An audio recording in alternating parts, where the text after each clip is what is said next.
بسم اللہ الرحمن الرحیم۔ خون، بلڈ، اس رطوبت کو کہتے ہیں جو روکے دمویہ کے اندر ہوتی ہے۔ اس کی دو اقسام ہیں، خون طبی، خون غیر طبی۔ خون طبی اس خون کو کہتے ہیں جو جگر میں پیدا ہو اور بدن کے لیے فائدہ مند ہو۔ اس میں مندرجہ ذیل اوصاف پائے جاتے ہیں۔ نمبر 1، سرخ ہوتا ہے کیونکہ یہ حرارت میں معتدل ہوتا ہے۔ نمبر 2، بو سے پاک ہوتا ہے۔ نمبر 3، ذائقہ میں میٹھا ہوتا ہے۔ نمبر 4، اس کا قوام معتدل ہوتا ہے، نہ صفرا کی طرح رقیق اور نہ سودا کی طرح غلیظ۔ انسانی بدن کے لیے خون کے فوائد۔ نمبر 1، بدن کو غذا بخشتا ہے، مہیا کرتا ہے۔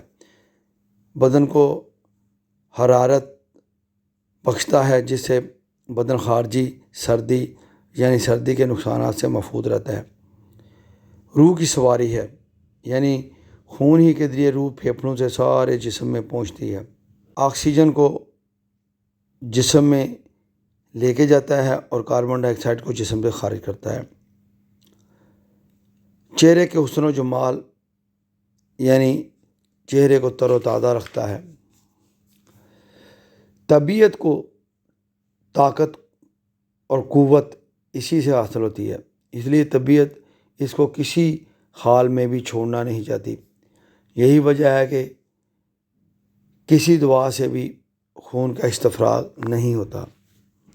غیر طبی خون کی اقسام۔ خون غیر طبی ہوتا ہے جس میں خون طبی جیسے اوصاف نہ ہوں۔ غیر طبی خون کا رنگ، قوام یا مدہ بلحاظ طبی خون کے محال ہوتا ہے۔ مثلاً خون کی یہ غیر طبی قسم جو دوسری خلط ردی کے شامل ہونے سے پیدا ہوتی ہے، شریک ہونے والی خلط ردی کی قسموں کے لحاظ سے مختلف اقسام پر ہیں۔ مثلاً ہمیں یہ دیکھنا ہے کہ شامل شدہ شے بلغم کی اقسام سے ہے، یا صفرا یا سودا کی اقسام سے ہے، یا ماہیت کے اقسام پر ہیں۔ پھر ان چیزوں کی کتنی اقسام ہیں اور ان میں کون سی قسم خون میں شامل ہوئی ہے۔ یہی وجہ ہے کہ کبھی خون گاڑھا ہوتا ہے اور کبھی پتلا، گائے وہ حد درجہ کا سیاہ ہو جاتا ہے اور کبھی وہ سفید۔ بعض اوقات انہی وجوہات کی بنا پر خون کا مزہ اور بو بھی تبدیل ہو جاتی ہے، چنانچہ وہ کبھی کڑوا، کبھی نمکین اور کبھی ترش ہو جاتا ہے۔ بلغم، فلیگم یونانی زبان کا لفظ ہے جس کی اصل بلغم ہے۔ عربی میں کثرت استعمال کی وجہ سے بسکون لام بلغم ہو گیا ہے۔ یہ ایک سفید خلط ہے۔ اس کی دو اقسام ہیں، بلغم طبعی، بلغم غیر طبعی۔ بلغم طبعی وہ جو خون سے قریب تر ہو، یعنی جو آسانی کے ساتھ خون میں تبدیل ہو سکے۔ بلغم کا مزاج، اس کا مزاج سرد تر ہے اور بے مزہ ہوتا ہے۔ اس کی خصوصیات درجہ ذیل ہے۔ رنگت میں سفید، اس میں بو نہیں ہوتی۔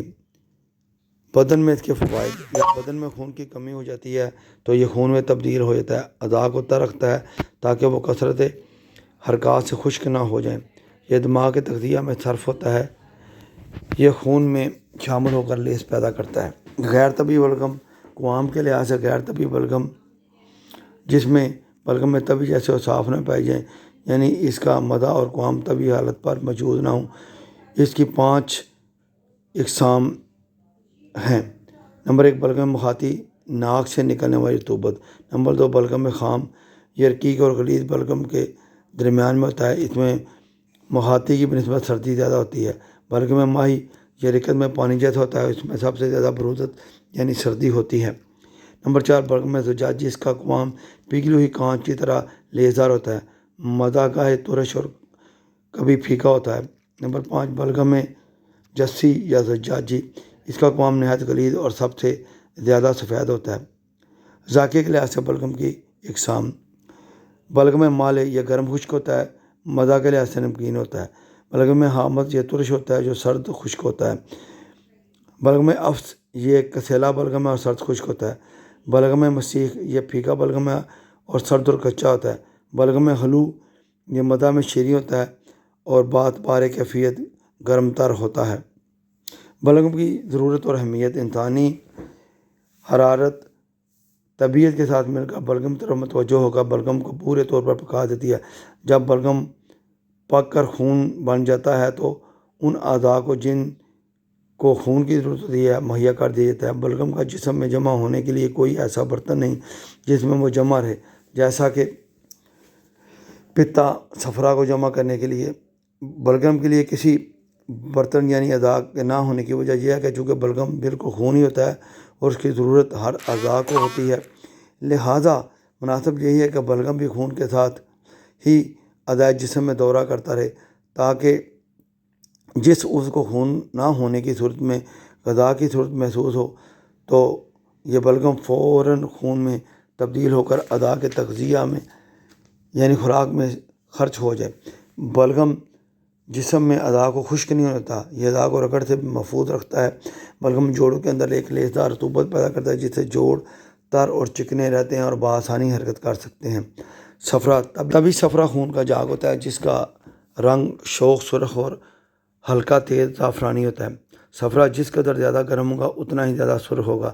صفرا جگر میں پیدا ہونے کے بعد 2 حصوں میں تقسیم ہو جاتا ہے، ایک حصہ خون میں شامل ہو کر اس کے ساتھ دورہ کرتا ہے، دوسرا حصہ پتا میں جمع ہو جاتا ہے۔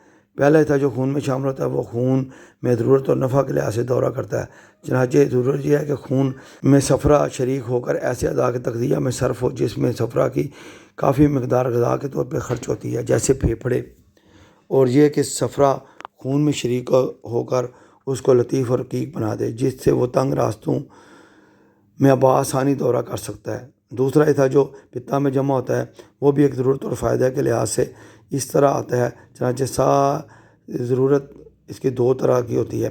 سارے بدن کے لحاظ سے یہ صفرا کے مرہ میں چلے جانے کے بعد تمام بدن فضلات صفرا سے پاک ہو جاتا ہے۔ نمبر 2، عضو کے لحاظ سے اگر یہ پتا میں نہ جائے تو صفرا تمام بدن میں پھیل کر جرکان پیدا کر دے، جیسا کہ اکثر غیر طبی صورت میں نوزائیدہ بچہ میں جرکان پیدا کرتا ہے۔ عضو کے لحاظ سے یہ بھی ضرورت ہے کہ صفرا پتا کی غذا میں صرف ہوتا ہے۔ صفرا کی منفعت، صفرا 2 طرح سے کام کرتا ہے۔ نمبر 1، صفرا بوقت ضرورت پتا سے آنتوں پر گرتا ہے، یعنی کہ جب فعل ہضم شروع ہوتا ہے کھانا کھانے کے نصف گھنٹے کے اندر گال بلیڈر یعنی پتا کی تھیلی سکڑ کر تھوڑے تھوڑے وقفوں سے صفرا کو 12 گشتی آنت یعنی ڈیوڈینم میں داخل کرتی رہتی ہے۔ صفرا کے نمکیات ایک تو غذا کے ہاضمہ میں مددگار ثابت ہوتے ہیں، دوسرے لائپیز نامی انزائم کی اس کارکردگی میں مددگار ہوتے ہیں جو روغنیات یعنی فیٹس کو گلیسرین اور فیٹی ایسڈ کی صورت میں پھاڑ کر جزوِ بدن بناتی ہے اور ان فضلات اور لیس دار بلغم کو دھو کر صاف کرتا ہے، تو آنتوں میں پہنچ کر بذات خود آنتوں اور عضلات مقعد میں اس قسم کی تحریک پیدا کرتا ہے، گیس خارج کرنے کی ضرورت محسوس ہوتی ہے۔ یہی وجہ ہے کہ جب پتا اور 12 گشتی آنت درمیانی راستہ میں رکاوٹ پڑ جائے تو اکثر کولنج ہو جاتا ہے۔ یہ پیٹ کے کیڑے مار دیتا ہے، آنتوں کو حرکت دیتا ہے اور پخانہ کو خارج کرنے میں مدد دیتا ہے۔ صفرا کی اقسام، صفرا کی 2 اقسام ہیں، طبی اور غیر طبی۔ طبی صفرا زردی مائل جس میں ہلکی سی سرخی نمایاں ہوتی ہے، اس صفرا غیر طبی 2 قسم کا ہوتا ہے۔ اول، صفرا کسی بیرونی چیز کے شریک ہونے سے غیر طبی ہو جائے، دوم اپنے ہی جوہر کے خراب ہونے سے غیر طبی ہو جائے۔ صفرا غیر طبی کی اقسام درجہ ذیل ہیں۔ صفرا مہیا انڈے کی زردی کی طرح ہوتا ہے، غلیظ بلغم کے ملنے سے بنتا ہے۔ صفرا مرہ یا رقیق بلغم کے ملنے سے پیدا ہوتا ہے، رنگ سفیدی مل تیز اور کرواہٹ کم ہوتی ہے۔ صفرا محترقہ یا جلے ہوئے سودا کی آمیزش سے پیدا ہوتا ہے، رنگ سیاہی زردی مائل قوام گاڑھا مدہ ترشی مائل کڑوا ہوتا ہے۔ صفرا کراسی و زنگاری، بعد کا صفرا بذات خود جل جاتا ہے کیونکہ صفرا کے اندر حرارت کی زیادتی کی وجہ سے احتراقی عمل شروع ہو جاتا ہے، لہذا اس قسم کا صفرا زنگاری کہلاتا ہے۔ سودا، تعریف سودا کے لغوی معنی سیاہ رنگ کے ہیں، چونکہ یہ خلط سیاہ رنگ کی ہوتی ہے اسی لیے اس کو سوداب کہتے ہیں۔ عملی طور پر جب کہ موس کا عمل پذیر ہو رہا ہوتا ہے تو یہ جگر میں بطور تل چھٹ کے نشین ہو جاتا ہے۔ تبھی سودا تبھی خون کی تل چھٹ ہوتا ہے، یہ جگر میں پیدا ہونے کے بعد دلی میں اپنا مقام بناتا ہے، تبھی رنگت سیاہ ہوتی ہے۔ غیر طبی سودا جو کسی خلط کا جلنے سے پیدا ہوتا ہے، خلط کے اندر جلنے کی وجہ سے حرارت کی کثرت ہو تو سودا غیر طبی پیدا ہوتا ہے۔ اخلاط کے لحاظ سے مختلف اقسام ہیں۔ نمبر 1، سودا صفراوی جو صفرا کے جلنے سے پیدا ہوتا ہے، سودا بلغمی جو بلغم کے جلنے سے پیدا ہوتا ہے، سودا دموی جو خون کے جلنے سے پیدا ہوتا ہے، سوداوی خود اگر سودا جل جائے تو اسے ہم سوداوی کہتے ہیں۔ سودا کی پیدائش اور فوائد، سودا جگر میں پیدا ہوتا ہے اور اور دو حصوں میں تقسیم ہو جاتا ہے. ایک حصہ خون میں شامل ہوتا ہے, دوسرا حصہ تلی میں جمع ہوتا ہے. پہلا حصہ خون میں اس لیے شامل ہوتا ہے کہ وہ بدن کے اعضاء کی خوراک میں صرف ہوتا ہے جن کی غذا میں سودا شریک کثیر مقدار میں شامل ہوتا ہے, جیسے کہ ہڈیاں. دوسرا حصہ جو تلی کی طرف جاتا ہے یہ خون میں شامل ہونے سے بچ جاتا ہے. یہ تلی میں ایک ضرورت کے تحت پہنچتا ہے. اگر ضرورت کے تحت بدن کو دیکھا جائے تو یہ پورے بدن کی صفائی فضلات سوداویہ سے ہوتی ہے, اور یہ عضو کے لحاظ سے سودا تلی کے تغذیہ میں صرف ہوتا ہے. معدہ کو طاقت دیتا ہے اور اپنی ترشی سے اس قسم کا عمل کرتا ہے کہ بھوک بھر اٹھتی ہے اور کھانے کی خواہش پیدا ہوتی ہے.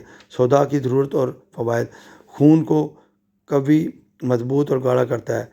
خشک اعضاء کی خوراک بنتا ہے, یعنی ہڈیوں وغیرہ کی غذا میں شامل ہے. کچھ حصہ معدہ میں شامل ہو کر بھوک لگاتا ہے. نظام ہضم کو بہتر کرتا ہے.